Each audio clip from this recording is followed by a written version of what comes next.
বন্ধুরা, তোমরা সবাই কেমন আছো? আশা করি খুব ভালো আছো। দেখো, আমি একদম নিরামিষ একটা রান্না নিয়ে চলে এসেছি। এখানে অনেক রকমের সবজি কেটে রেখেছি, যেমন কুমড়ো, ডাঁটা ডাঁটা গাজর, আলু, পেঁপে। দেখো, এখানে পেঁপে রয়েছে। আমি সব মিশিয়ে বড়ি দিয়ে একদম নিরামিষ একটা রান্না করব।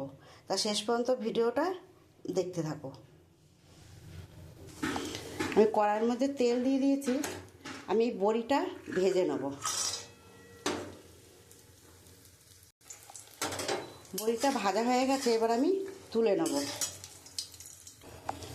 আমি ওই তেলের মধ্যে তেজপাতা, শুকনো লঙ্কা আর পাঁচফোড়ন দিয়ে দেবো। আমি ওই তেলের মধ্যে একটুখানি আদা দিয়ে দেবো।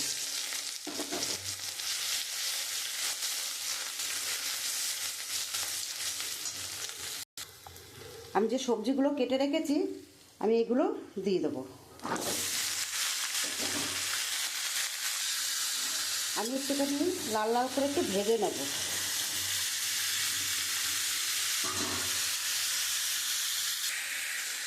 আমি একটুখানি ভেজে নিয়েছি হালকা করে। এবার আমি মশলাগুলো দিয়ে দেবো। এখানে লঙ্কার গুঁড়ো, হলুদের গুঁড়ো, জিরের গুঁড়ো, নুন, কাঁচা লঙ্কা আর এখানে ধনের গুঁড়ো, আমি এগুলো দিয়ে দেবো। দিয়ে আমি মশলাটা দিয়ে খুব সুন্দর করে আমি একটু কষিয়ে নেব। আমি মশলাটা দিয়ে খুব সুন্দর করে কষিয়ে নিয়েছি। এবার আমি পরিমাণ মতন জল দিয়ে দেবো।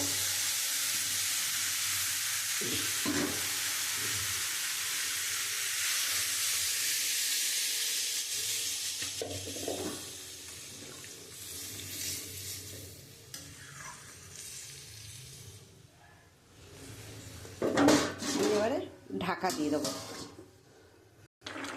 আমি এখানে ওই স্বাদ অনুযায়ী একটু চিনি দিয়ে দেবো।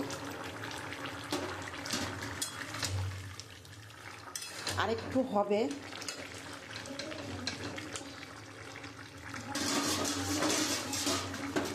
আমি যে বড়িটা ভেজে রেখেছি আমি বড়িটা দিয়ে দেবো।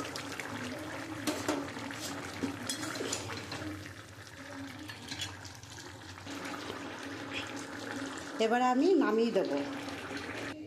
আমার একদম নিরামিষ তরকারি হয়ে গেছে। আমার যদি এই রান্নাটা তোমাদের ভালো লাগে তাহলে একটা লাইক, কমেন্ট, শেয়ার করে দিও। আর তোমরা এরকমভাবে বাড়িতে করে খেও, আশা করি খুব ভালো লাগবে।